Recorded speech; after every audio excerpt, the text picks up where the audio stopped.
Yeah. I get it. You do? Yeah. Yeah.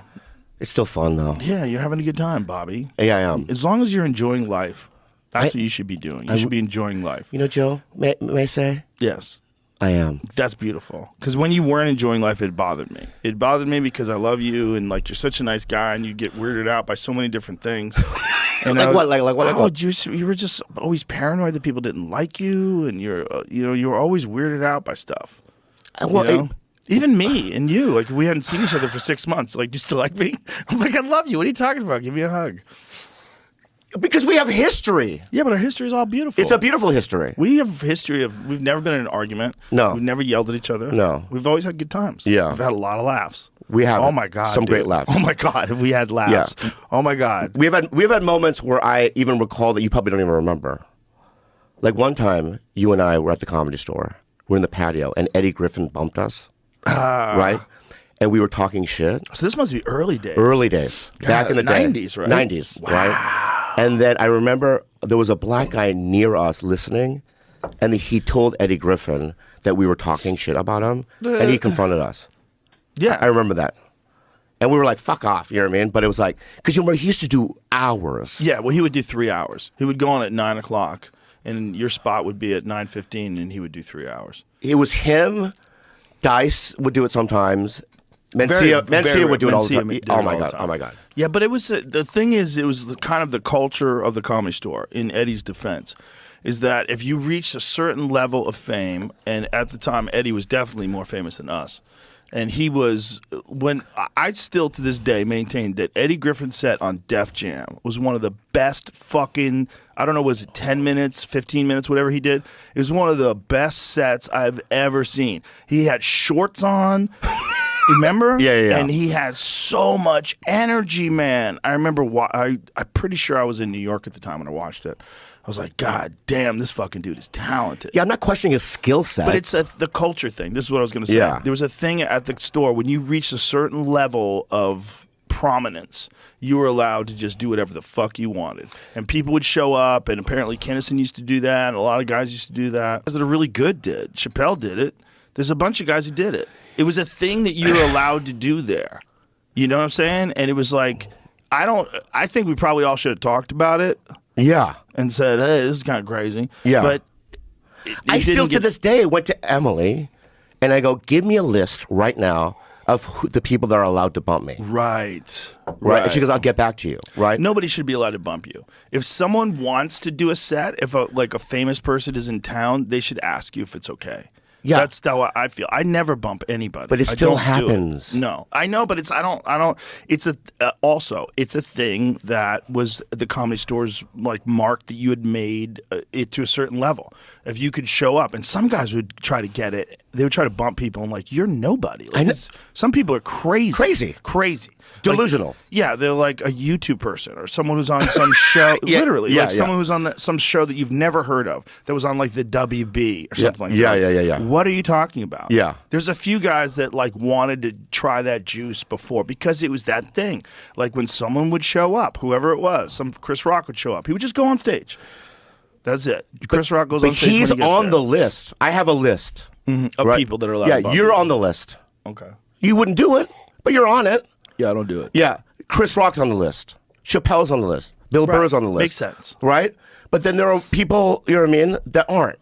And they do it, and it drives me fucking crazy. Well, it's a weird thing. It's like you're trying to appease the talent. You never know who's really going to make it big, and you don't want to piss them off now.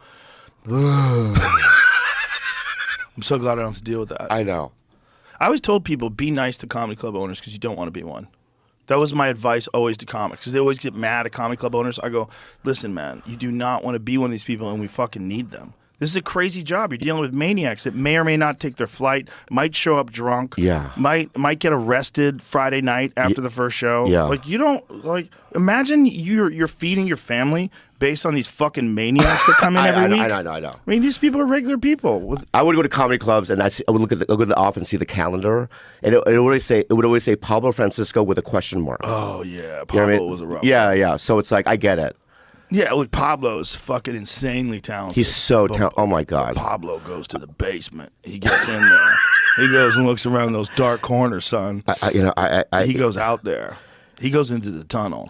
And I just feel so sad about it, but he could have been the biggest thing.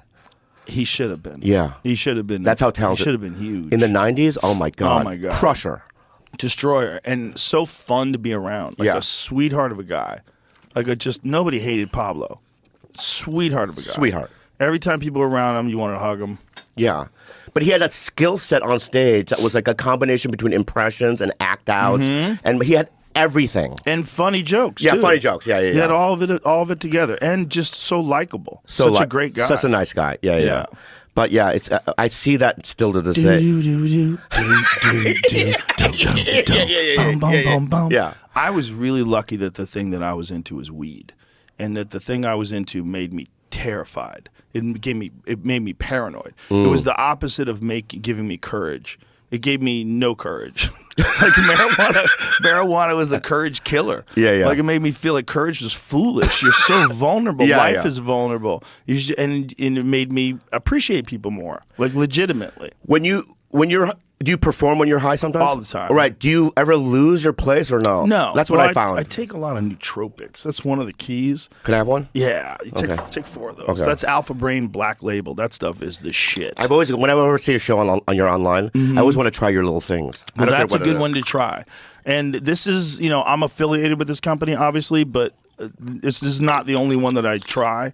I'll tell people about some stuff that I have no affiliation with. Neurogum is one of them. We always keep Neurogum in the studio. And Can I have a packet of Neurogum when I leave? We can have one right now. Yeah. Give me a packet, don't chew please. on the mic. I'm not going to do it. I'll do it later. We have plenty. We should Okay. get some more. We're probably running dry. Yeah. We go through 4 or 5 fucking boxes of that stuff. And every month. Neurogum really works? Oh yeah, 100%. Oh wow. It's got theanine in it and caffeine and a couple other things. And what it does is it enhances your memory. It enhances your brain's ability to form sentences. And Whoa. yeah, well, with Alpha Brain, we did 2 double-blind, placebo-controlled studies at the Boston Center for Memory, and it showed increase in alpha flow state. It showed increase in verbal memory, increase in, I think it was a reaction time, but it does something. And we did it at a dose that's half of what I take. I take 4. Sometimes I take 6 if I'm feeling frisky. If I'm talking to a scientist, does it hit right away or no? No. Okay. No, it'll take a while. If I'm talking to a scientist, I'll take a shitload of them. I'll take 6. Oh, like Lex. Mm-hmm. Yeah. I love that guy. He's awesome. He's awesome. But I mean, any scientist, like any time I'm talking to someone who's like explaining to me some very complicated things about the universe, like I don't want any fogginess. I want to be like locked in. See, that was one of my fears of doing your show, is science and. Hey, woman. Since your man ain't got no heart, why don't you go in our apartment tonight? I'll show you a real man. There you go. What? Fuck you. Hey, woman. Since your man ain't got no heart, why don't you go in our apartment tonight? I'll show you a real man. There you go. What? Fuck you.